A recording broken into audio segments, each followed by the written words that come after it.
ओम नमः शिवाय। सावन का महीना चल रहा है और इसके साथ ही केसरिया कपड़े पहने शिव भक्तों के जत्थे गंगा का पवित्र जल शिवलिंग पर चढ़ाने निकल पड़े हैं। ये जत्थे, जिन्हें हम कांवड़ियों के नाम से जानते हैं, उत्तर भारत में सावन का महीना शुरू होते ही सड़कों पर दिखाई देने लगते हैं।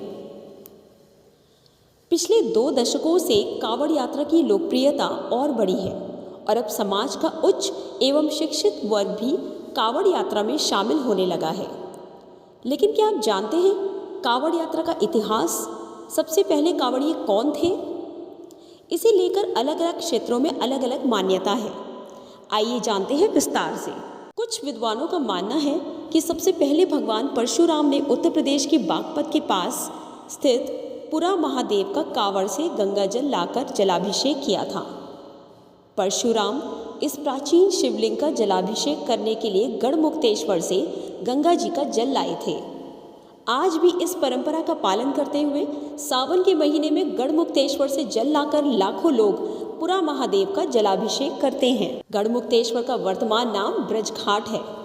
वहीं कुछ विद्वानों का कहना है कि सर्वप्रथम त्रेता युग में श्रवण कुमार ने पहली बार कांवड़ यात्रा की थी। माता पिता को तीर्थ यात्रा कराने के क्रम में श्रवण कुमार हिमाचल के ऊना क्षेत्र में थे, जहां उनके अंधे माता पिता ने उनसे मायापुरी यानी हरिद्वार में गंगा स्नान करने की इच्छा प्रकट की थी। माता पिता की इस इच्छा को पूरी करने के लिए श्रवण कुमार अपने माता पिता को कांवड़ में बिठाकर हरिद्वार लाए और उन्हें गंगा स्नान कराया। वापसी में वे अपने साथ गंगा जल भी ले गए। इसे ही कांवड़ यात्रा की शुरुआत माना जाता है। कुछ मान्यताओं के अनुसार भगवान राम पहले कांवड़िए थे। उन्होंने बिहार के सुल्तानगंज से कांवड़ में गंगा जल भरकर बाबा धाम में शिवलिंग का जलाभिषेक किया था। पुराणों के अनुसार कांवड़ यात्रा की परंपरा समुद्र मंथन से भी जुड़ी है। समुद्र मंथन से निकले विष को पी लेने के कारण भगवान शिव का कंठ नीला हो गया और वे नीलकंठ कहलाए। परंतु विष के नकारात्मक प्रभावों ने शिव को घेर लिया। शिव को विष के नकारात्मक प्रभावों से मुक्त कराने के लिए उनके अनन्य भक्त रावण ने ध्यान किया।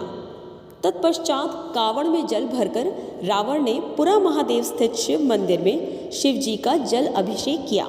इससे शिव जी विष के नकारात्मक प्रभावों से मुक्त हुए और यहीं से कांवड़ यात्रा की परंपरा का प्रारंभ हुआ। कुछ मान्यताओं के अनुसार समुद्र मंथन से निकले हलाहल के प्रभावों को दूर करने के लिए देवताओं ने शिव पर पवित्र नदियों का शीतल जल चढ़ाया था। सभी देवता शिव जी पर गंगा जी से जल लाकर अर्पित करने लगे। सावन मास में कांवड़ यात्रा का प्रारंभ यहीं से हुआ था। पुराणों में बताया गया है कि कांवड़ यात्रा देवों के देव महादेव को प्रसन्न करने का सबसे सरल और सहज तरीका है।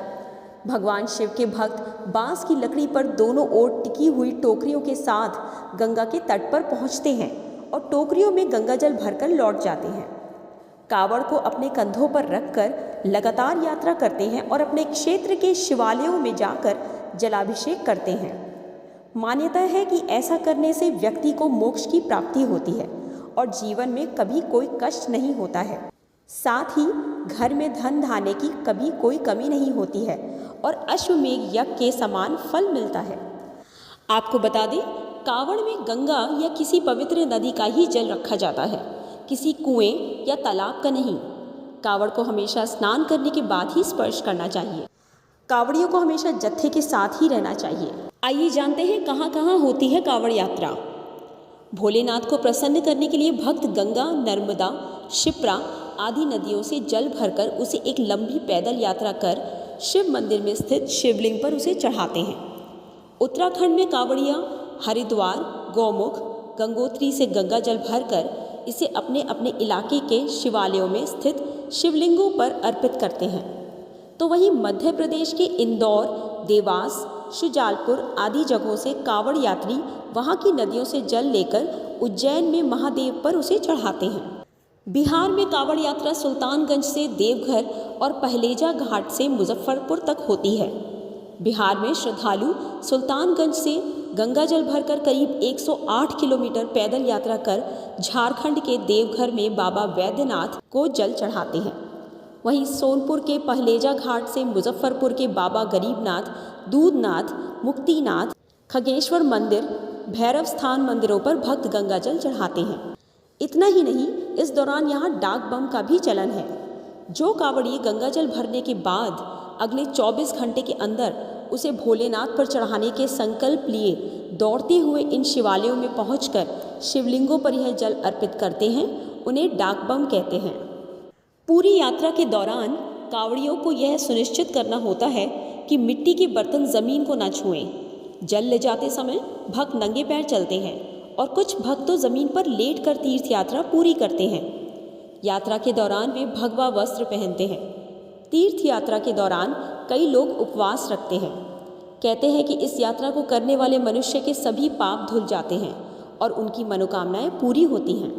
अगर आपको ये जानकारी पसंद आई हो तो हमारे इस वीडियो को अधिक से अधिक मात्रा में लाइक और शेयर करें और ऐसी ही अन्य जानकारी के लिए हमारे चैनल योगी गुरुकुल को सब्सक्राइब करें। ओम तत्पुरुषाय विद्महे महादेवाय धीमहि तन्नो रुद्र प्रचोदयात्। ओम तत्पुरुषाय विद्महे महादेवाय धीमहि तन्नो रुद्र प्रचोदयात्। ओम तत्पुरुषाय विद्महे महादेवाय धीमहि तन्नो रुद्र प्रचोदयात्। ओम नमः शिवाय।